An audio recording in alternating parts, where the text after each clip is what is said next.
So yesterday, of course, we talked about the government budget, and that's what the bell ring was about, which type the answer into Canvas chat. The global activity, don't forget to complete that. Watch the two videos and fill out the EI chart, where you're going to be typing five main factual points and two interpretations for the two videos. Make sure that you submit that, please. And for the notes, today we'll talk about international economics, specifically focusing on trade. We'll talk about this today and then the second part tomorrow. So first, the global economy.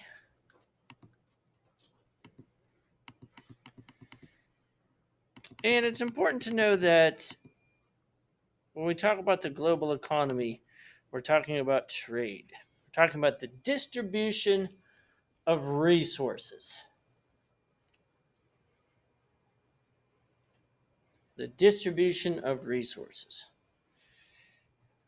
For instance, even though we can make a lot of our own stuff here in the United States, there's a lot of things that we don't have access to. Certain rare minerals, for instance, from Africa, or in the past, we don't really need this as much anymore, oil from the Middle East. So there are resources that we don't necessarily have. And other countries are worse shape than we are because we have a pretty big country geographically with lots of different landscapes and topography and many different types of resources from different climate zones as well. So other countries need trade even more. And plus, we like to make money, so we need to sell products. So even if we didn't want to buy stuff from other countries, we still need to sell. So trade is incredibly important, and it is and has been since America was founded. The colonies were used to gather resources for the British, and so living along the coast, we have always been involved in trade. And trade has some positive impacts. It allows for cheaper prices. It allows for efficiency.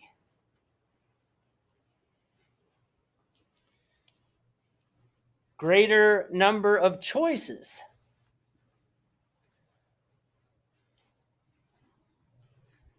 And increased competition.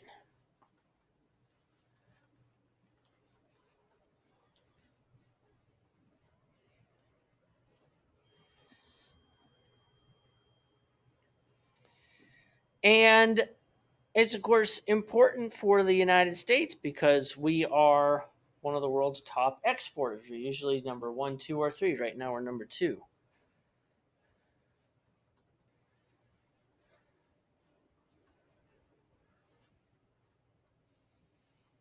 And of course, it helps improve the standard of living of the entire population.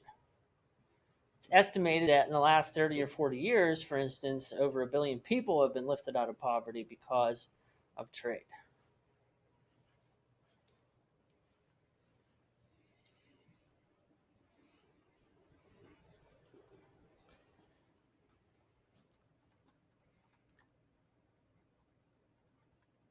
Now, of course, the impact of this is that skilled or high tech jobs are in greater demand.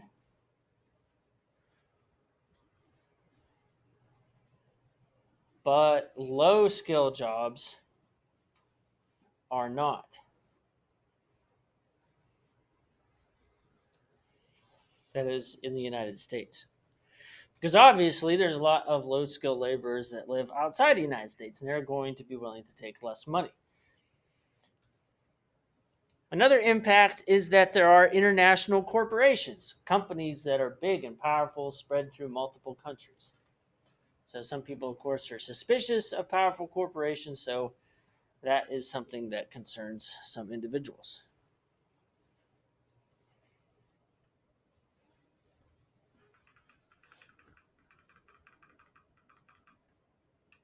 Oops.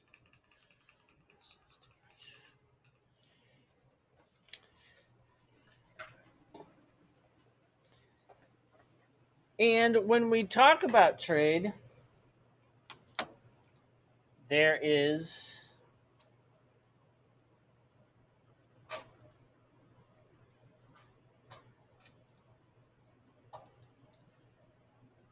some basic terms that I just want to mention first. Free trade, first of all, is trade with no barriers. Free trade is trade with no barriers.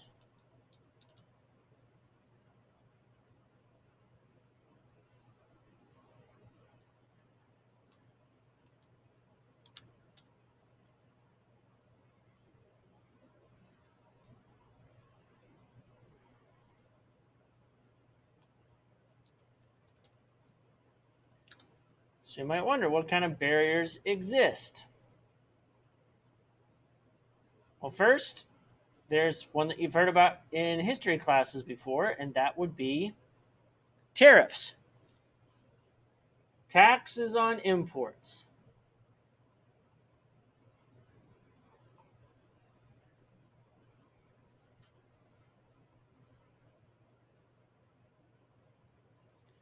But there are other ones. There are import quotas. Import quotas. And that's when a country says you're only allowed to bring in a certain amount of a product.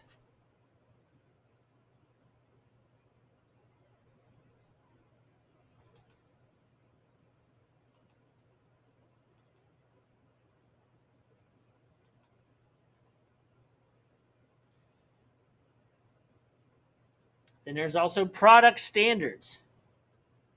Product standards.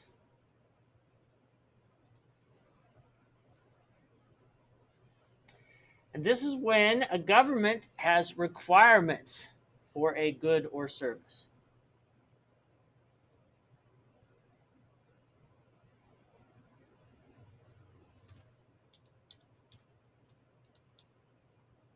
So, for instance, maybe in Germany they say that the rungs on a ladder must be 6 inches apart, but in the United States they say it's okay to have them 7 inches apart. So that product standard means that the ladders made in one country or the other can't be sold necessarily in the two different countries. And so that decreases trade. It's a barrier.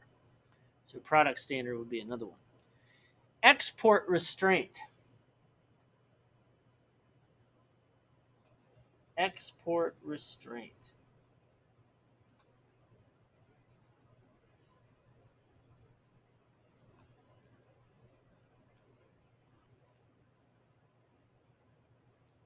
And this is when a country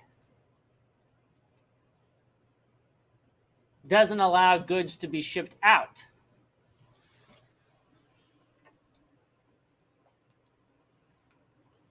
It's when a country doesn't allow goods to be shipped out. Now, why in the world would they want to do that? Well, if we made a trade deal with China and they agreed to buy all of our soybeans, we might think that's great, but what does that mean for us? We don't have any. So even if we could get some, now the price is going to be sky high. So sometimes countries will put export restraints. Most famous or infamous of this would be OPEC. They would only allow a certain supply of oil to keep the prices high. And so that would be an example of that. Of course, the results of all of this are increased prices.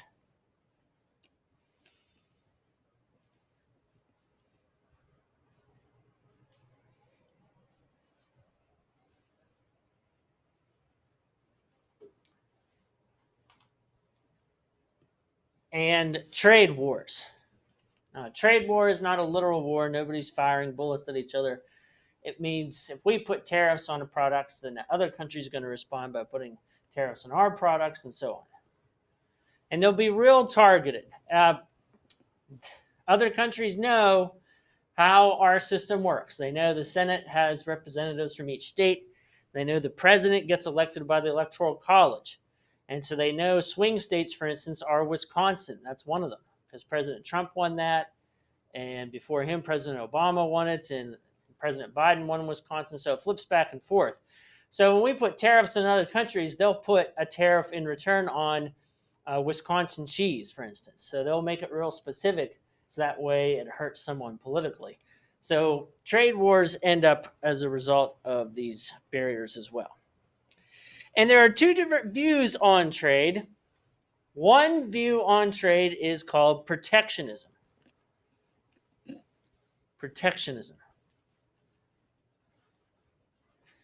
And protectionism is when you want to benefit only the producers and employees of your own country. You want to benefit the producers and employees of your own country. So, buy American only is an example of that. We want American companies and employees to benefit. The opposite view is called cooperation. Cooperation. And people who want cooperation want to increase free trade. Now, in economics, we talk about how there's no such thing as a perfectly controlled economy, there's no such thing as a perfectly free economy, and there's really no such thing as perfectly free trade. Because if you think about it, there are always going to be some kind of restrictions. Even if we allowed complete free immigration, we would still ask them to stop at the border to see if they have some type of illness or if they have their papers or anything. So that is going to stop the free flow of people and employees, for instance. We don't want invasive species coming in from another country. So we check to make sure certain agricultural products aren't brought in. So there's always going to have to be some type of limitation. But the question is, of course, how many of those limitations do we get rid of? The Reciprocal Trade Act. Reciprocal is spelled RECIPROCAL.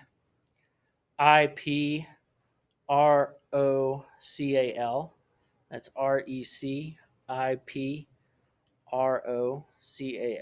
The Reciprocal Trade Act of 1934 started encouraging free trade.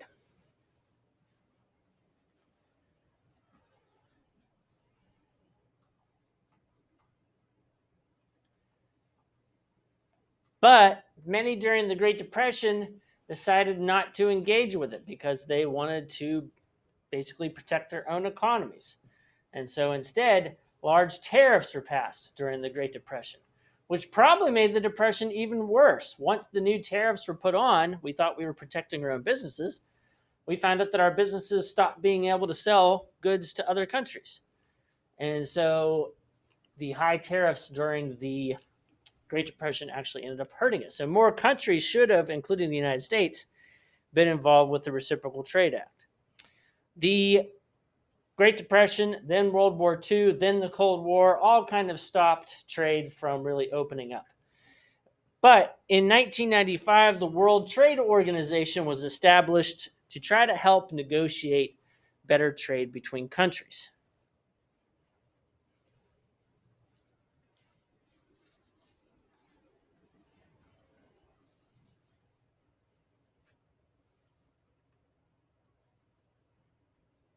And since then, we've had the expansion of trade. The European Union is a large free trade zone. Goods, services, people, employees can move freely back and forth from Poland to France, from Germany to Italy, and so on. And it's greatly benefited the continent. It's helped Eastern Europe, for instance, after they got out of the Cold War and under the Soviet Union's grasp. It's helped improve their standard of living considerably. And one of the other examples, of course, would be NAFTA, the North American Free Trade Agreement. Recently, President Trump has renegotiated this, and disappointingly, one of the things that he's really good at, naming things, he didn't come up with a better name for it. It's actually a really long, cumbersome name. So we'll still stick with the name NAFTA here since that's catchy. But that represents free trade between Canada, Mexico, and the United States. Now, once again, that's not on everything. Not all goods are open to free trade between those three countries, but more so than in the past.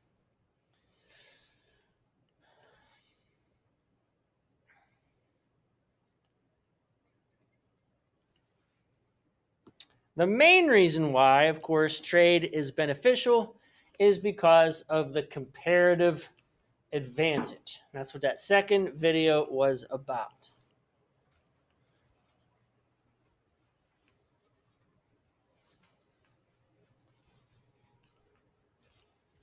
This was probably the most original, forceful person that talked about this. His name was David Ricardo. David Ricardo. And he theorized that the country that should make a product should be the one that can do it the best with the least amount of cost.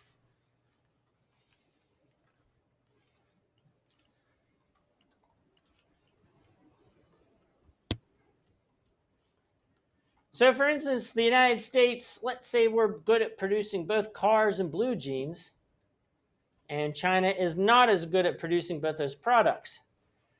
But we have to give up too much, for instance. If we decide to produce blue jeans, we have to stop producing a heck of a lot of cars. Maybe in China it's a wash. And so it's actually better for us to concentrate on producing cars and let China produce blue jeans because it's just more efficient for us to divide our responsibilities like that. So that's why you've seen textiles, for instance, be switched to other countries besides the United States, because our resources are better put into producing what we export.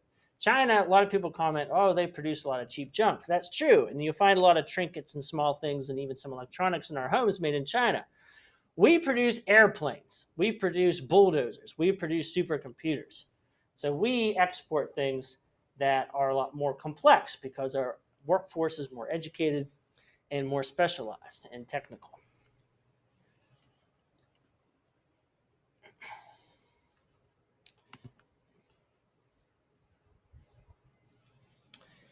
And the last thing I want to mention is development today.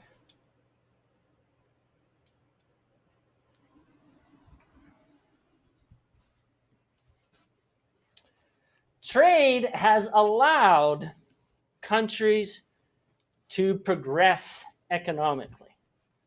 China has done incredibly well since the 1980s because they've been more open to trade.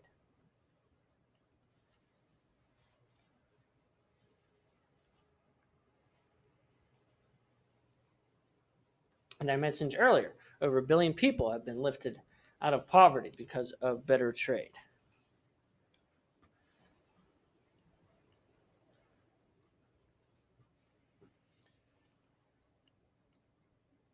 You often hear about countries being referred to as developed or developing. So, for instance, the United States, which is considered post-manufacturing, where we have a lot of finance and services and computer-oriented jobs and businesses, we are considered developed. And countries that are still moving through those other stages, we still have some countries that rely on mining and agriculture, for instance, some that are heavy manufacturing. So we still refer to those as developing, because eventually they'll get to the same point that we are. You still hear the term third world. That actually comes from the Cold War. The first world was the United States. The second world was the Soviet Union, obviously, because they're in second place. And then the third world is everybody else, the poor countries that both of us basically used to take advantage of. So you still hear this term today, third world, but it basically means the same thing as developing. Now, when it comes to development, how we measure and determine if a country has progressed is through the gross domestic product, or GDP. If the percentage increase is continually improving, especially if it's over 4 or 5%, then we can see that the country is indeed developing. They are progressing. China often has 6, 7, 8, 9% GDP growth rate.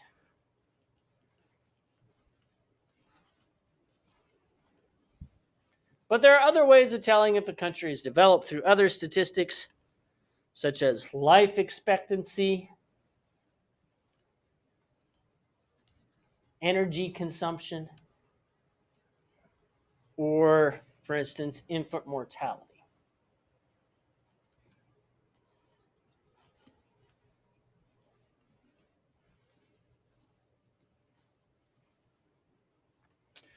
Let's go ahead and stop there for today. Use the rest of the period to continue and submit the Econ 2 global activity or the assignment from yesterday or the reading. or go back through and submit the Econ 1 assignments that I already notified you about.